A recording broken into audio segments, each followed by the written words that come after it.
Assalamualaikum warahmatullahi wabarakatuh. Salam sejahtera bagi kita sekalian.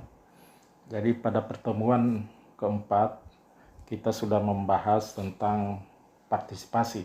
Jadi teori partisipasi ini sangat penting di dalam pelaksanaan pembangunan dan dia melibatkan individu dan kelompok masyarakat sehingga pembangunan itu bisa berjalan dengan baik. Nah, pada hari ini kita akan membahas tentang teori pemberdayaan. Teori pemberdayaan merupakan bagian dari teori pembangunan. Kita ketahui bahwa sasaran dari pembangunan adalah masyarakat. Oleh karena itu, masyarakat ini harus berdaya sehingga dia bisa menjadi pelaku pembangunan yang bisa mewujudkan tujuan pembangunan yang sudah ditetapkan. Bila masyarakat tidak berdaya, akibatnya ini akan menghambat kemajuan pembangunan itu sendiri. Sebelumnya kita harus ketahui apa itu pemberdayaan. Pemberdayaan berasal dari kata berdaya atau power. Pemberdayaan bermakna memiliki kemampuan atau kekuatan dengan diberdayakan. Dengan berdaya maka masyarakat atau seseorang itu mampu melakukan sesuatu. Pemberdayaan bisa memiliki makna sederhana, yaitu diberi kemampuan, to give power. Diberi kemampuan dengan 3 cara. Pertama, diberi uang modal, to give money. Pemberdayaan bisa dilakukan dengan cara memberi uang atau modal kepada sasaran pembangunan atau sasaran pemberdayaan. Uang tersebut digunakan untuk membiayai usaha yang dijalankan. Cara ini dilakukan bagi segmen kelompok masyarakat yang memiliki keahlian tertentu. Misalnya kelompok pemuda yang memiliki keahlian perbengkelan dan memiliki kemauan untuk membuka usaha pembengkelan. Yang kedua, diberi keahlian, to give skill. Pemberdayaan bisa juga dilakukan dengan memberi atau mentransfer keahlian. Pemberian keahlian biasanya diberikan kepada kelompok yang memiliki daya secara fisik dan mental, sehingga berpotensi untuk diberdayakan. Misalnya anak-anak muda yang secara fisik sehat dan mental yang menganggur, tidak memiliki pekerjaan. Namun kelompok tersebut memiliki keinginan untuk berdaya, maka terhadap kelompok seperti itu diberi keahlian dan cara dilatih, dididik baik secara formal maupun informal. Dengan memiliki keahlian, anak-anak muda tersebut bisa bekerja pada industri yang ada di kota atau tempat tinggal mereka. Yang ketiga, diberi keahlian dan modal. Pemberdayaan model ini dilakukan secara bersamaan. Memberi keahlian dengan memberi modal. Pertama kali dilakukan adalah memberi skill, melatih objek sasaran sehingga memiliki keahlian. Setelah memiliki keahlian, objek sasaran bisa dibuat mandiri dengan membuka usaha secara mandiri. Untuk membuka usaha secara mandiri, mereka memerlukan modal yang digunakan untuk membuka usaha. Setelah membuka usaha, maka kelompok ini menjadi mandiri dan berdaya dengan usaha yang dijalankan. Salah satu pekerjaan selanjutnya adalah pada konsistensi objek sasaran pemberdayaan yang telah memiliki usaha secara mandiri tersebut.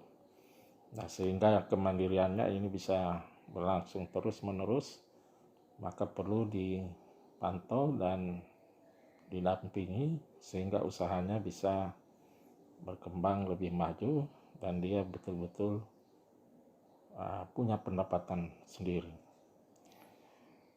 Pemberdayaan memiliki relevansi dengan kekuasaan, power. Seorang disebut berdaya karena memiliki kemampuan, keterampilan, atau kemauan. Ada beberapa hal yang perlu diperhatikan pada saat membahas mengenai pemberdayaan. Pertama, menyediakan kebutuhan dasar mereka, sehingga mereka dapat tercukupi kebutuhan utama dasar mereka. Dengan begitu mereka akan mendapat kebebasan, bebas dari kelaparan. Bebas dari kelaparan akan membuat mereka memiliki kebebasan pula untuk mengekspresikan ide dan pemikiran sehingga mampu berkarya.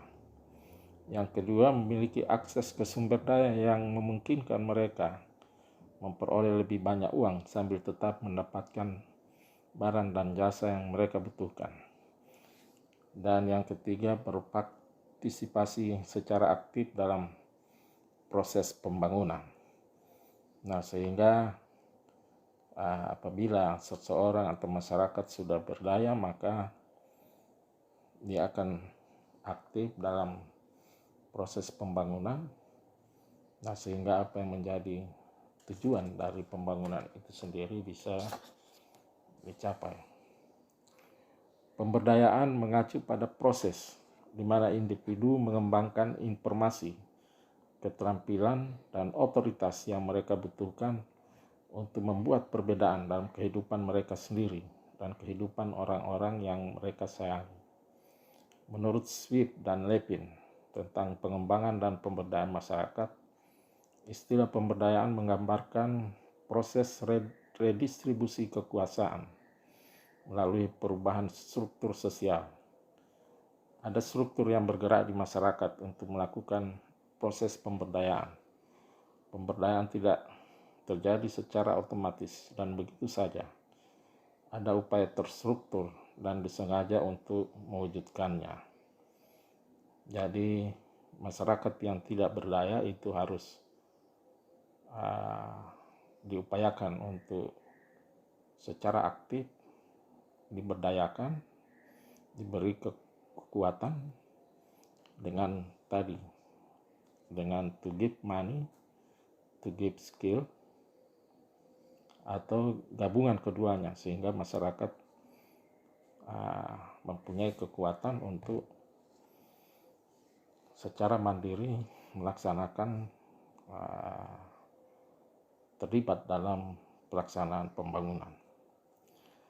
Individu yang berjuang untuk keluar dari kondisi dan situasi miskin dan meraih kesejahteraan bisa dengan jalan pemberdayaan.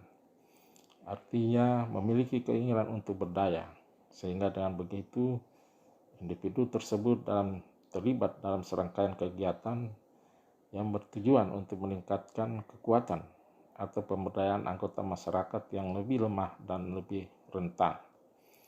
Setelah diberdayakan, maka individu tersebut dapat mampu mencari nafkah secara mandiri, kemudian ikut berpartisipasi dalam kegiatan sosial sebagai bentuk kepedulian terhadap kondisi lingkungan. Nah, jadi pemberdayaan ini sangat penting untuk misalnya di dalam mengentaskan kemiskinan. Orang miskin diberdayakan bagaimana supaya usaha yang dia jalankan kita dampingi sehingga dia terampil dan juga punya modal sehingga dia menjadi mandiri. Sejarah teori pemberdayaan. Teori pemberdayaan tidak lepas dari sejarah demokrasi. Dalam demokrasi, warga rakyat memiliki kedaulatan. Dalam negara demokrasi, setiap warga mendapatkan hak yang sama, tidak memandang status ekonomi dan sosial. Dalam konteks ini menjadi tanggung jawab negara untuk membuat setiap warga negaranya menjadi berdaya. Jadi ini menjadi tugas dari pemerintah untuk memberdayakan masyarakat sehingga mereka bisa terlibat dalam pelaksanaan demokrasi. Nah, sehingga dia bisa berpartisipasi untuk menentukan kemajuan suatu daerah atau suatu negara. Berdaya bermakna setara dengan warga negara lain. Menurut Chambers, aspek pemberdayaan berpusat pada rakyat, partisipatif, memberdayakan, dan berkelanjutan. Hal ini merupakan paradigma baru pembangunan, juga tercermin dalam konsep ini. Jadi pemberdayaan ini merupakan paradigma baru atau perubahan dari cara-cara yang lama yang kemudian tidak efektif. Oleh karena itu dilakukan perubahan-perubahan sehingga apa yang menjadi kendala di masa yang lalu itu bisa ditanggulangi. Nah, pemberdayaan ini merupakan juga adalah perubahan paradigma itu sendiri. Ada kecenderungan utama konsep pemberdayaan ketika dioperasionalkan. Kecenderungan proses memberi atau mengalihkan sebagian kekuasaan pada masyarakat atau individu menjadi lebih berdaya. Jadi ada semacam desentralisasi ya. Pada masyarakat dia diberikan kekuasaan, nah sehingga dia bisa terlibat, dia bisa berdaya untuk turut serta dalam proses pembangunan. Untuk memahami konsep pemberdayaan diperlukan pemahaman yang menyeluruh tentang siklus pemberdayaan. Tidak mungkin menyelesaikan satu program pemberdayaan dan berhenti pada titik tertentu. Sebaliknya, kualitas program harus terus ditingkatkan seiring berjalannya waktu dari satu tahap ke tahap berikutnya. Jadi di dalam pemberdayaan ini bukan garis linear ya, tetapi dia harus dilakukan pendampingan terus-menerus sehingga pemberdayaan itu bisa dicapai dengan baik. Dia tidak satu kali melakukan pemberdayaan kemudian selesai, sehingga kalau itu yang dilakukan maka pemberdayaan ini tidak akan berhasil dilakukan. Menurut Wilson, mengidentifikasi beberapa tahapan dalam proses pemberdayaan masyarakat. Langkah awal menuju transformasi positif adalah keinginan masyarakat secara keseluruhan. Diharapkan masyarakat mampu mengatasi hambatan-hambatan untuk maju. Tahap selanjutnya diharapkan lebih percaya diri dan memiliki rasa tanggung jawab. Pada titik ini perlu upaya untuk memperluas lingkup tanggung jawab yang juga terkait dengan keinginan dan dorongan untuk melakukan pekerjaan lebih efektif. Manfaat praktis dari pemberdayaan mulai terlihat dengan rasa kepemilikan yang lebih besar dikaitkan dengan hasil kinerja yang lebih baik. Ketika keberhasilan dalam meningkatkan kinerja memiliki kapasitas untuk meningkatkan sentimen psikologis, memberdayakan diri terdorong untuk berusaha lebih keras menuju peningkatan pencapaian. Jadi dengan pemberdayaan ini maka akan timbul rasa harga diri dari individu maupun masyarakat itu sendiri, sehingga dengan harga dirinya yang tinggi maka dia akan dengan kekuatan yang ada padanya maka dia akan melakukan sesuatu yang lebih lanjut. Nah, sehingga dia benar-benar berdaya dan dapat berproses di dalam pelaksanaan pembangunan. Tokoh teori pemberdayaan. Pemberdayaan masyarakat telah berkembang pesat dalam beberapa puluh tahun terakhir. Pemberdayaan seperti model baru di dalam pembangunan yang banyak digunakan oleh berbagai lembaga bahkan negara. Ada beragam model pemberdayaan diterapkan oleh ahli di dalam melaksanakan program pemberdayaan dari yang paling sederhana sampai yang kompleks. Teori pemberdayaan menurut Jim Ivey. Pemberdayaan menyediakan warga sumber daya, kesempatan untuk belajar tentang masa depan mereka sendiri, memberi pengetahuan dan keterampilan yang akan meningkatkan kemampuan mereka untuk membuat keputusan tentang mereka sendiri. Selanjutnya, merancang masa depan dan berpartisipasi dalam upaya untuk mempengaruhi kehidupan komunitas mereka. Seperti yang didefinisikan oleh Jim Ivey, pemberdayaan terkait dengan dua konsep kunci, kekuatan dan individu yang kurang beruntung. Setara. Akibatnya ada 4 cara berpikir tentang pemberdayaan, yaitu pluralis. Ini mengakui keberagaman dan menghargai perbedaan. Kemudian ada elites. Elites ini terdiri dari kelompok-kelompok yang terpilih. Kemudian strukturalis. Ini unsur-unsur budaya manusia dipahami melalui hubungan dengan sistem yang lebih luas, dan post-strukturalis. Nah, jadi menurut Jim Ivey ini, maka masyarakat dengan dia berdaya, maka dia dapat merancang masa depannya dan dia dapat berpartisipasi dalam pelaksanaan proses pembangunan yang sedang dilaksanakan. Dan ini dipengaruhi oleh 2 kekuatan,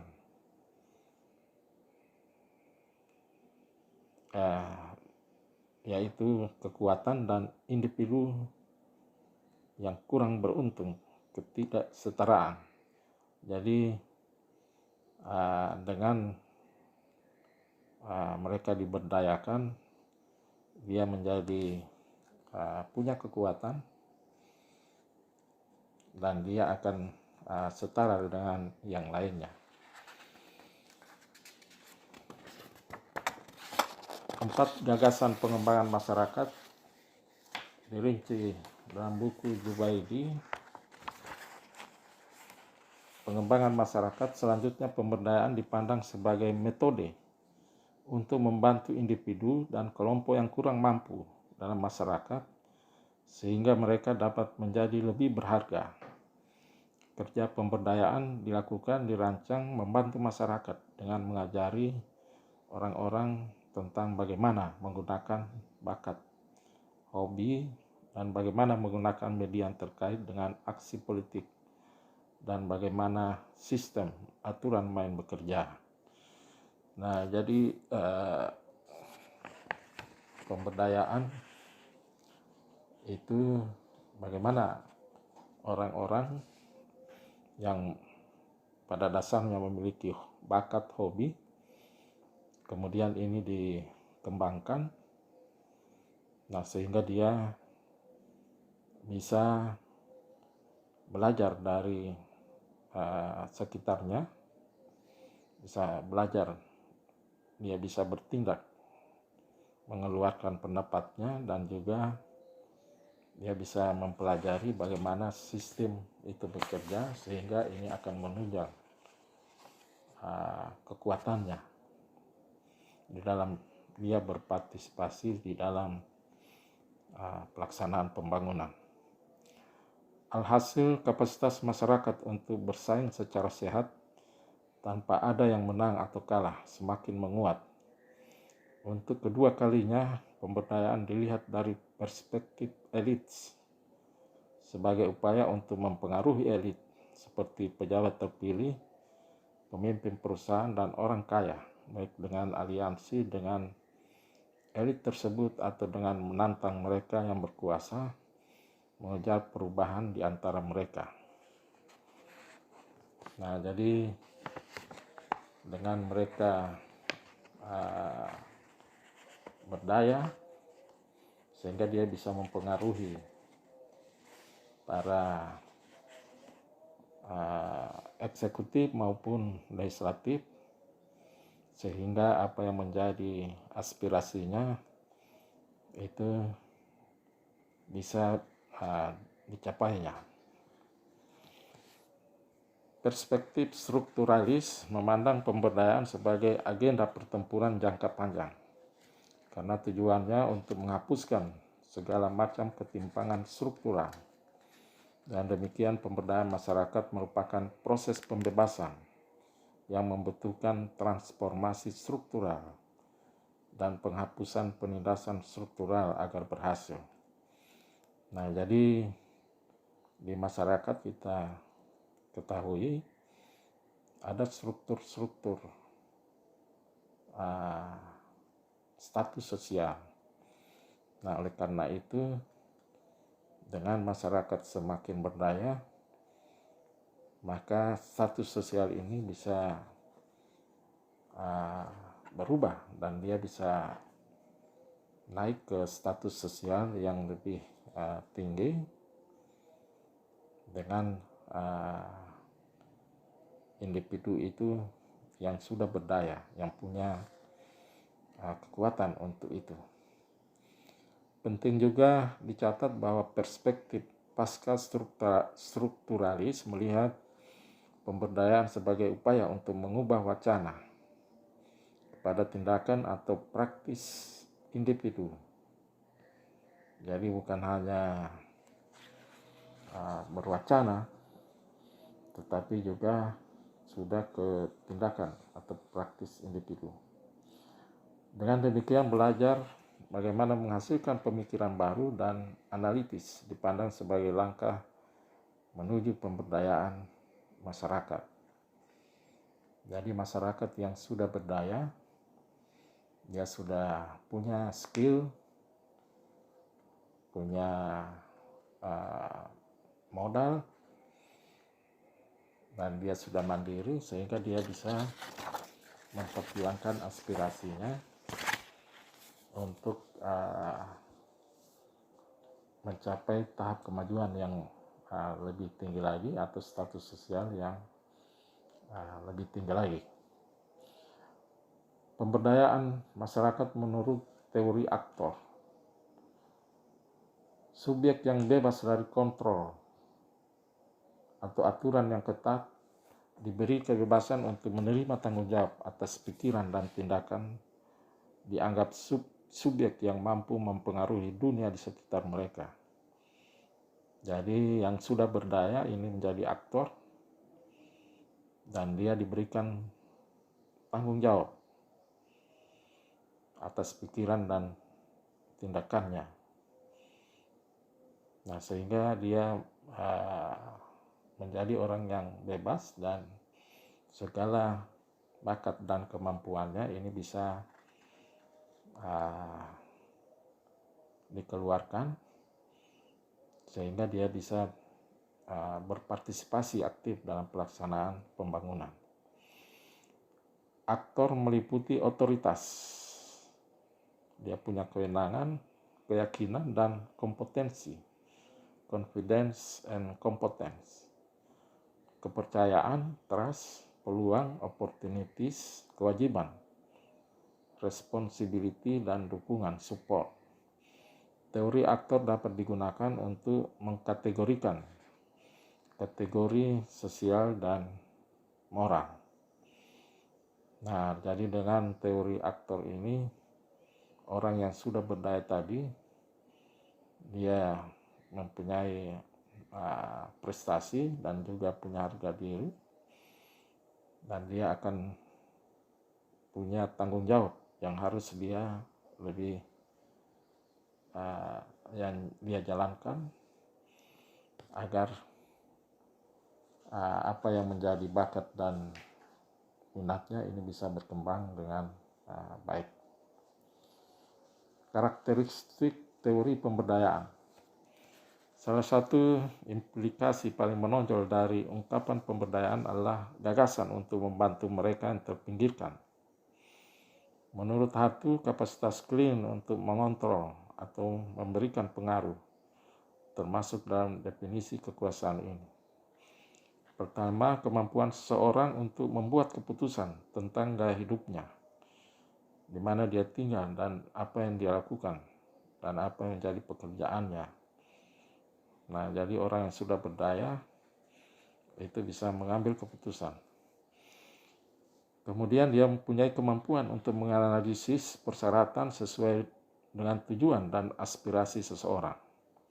Diperlukan adanya analisis terhadap tujuan yang hendak diwujudkan. Jadi orang yang berdaya dia sudah punya kompetens dan dia bisa menganalisis pencapaian tujuan dan aspirasinya. Kemampuan seseorang untuk mengungkapkan pikiran mereka tanpa takut terkekang oleh tuntutan orang lain, baik secara tertulis maupun lisan. Jadi dia sudah bebas, merdeka ya untuk menyalurkan aspirasinya. Kemungkinan mempengaruhi organisasi publik seperti program bantuan sosial atau lembaga pendidikan.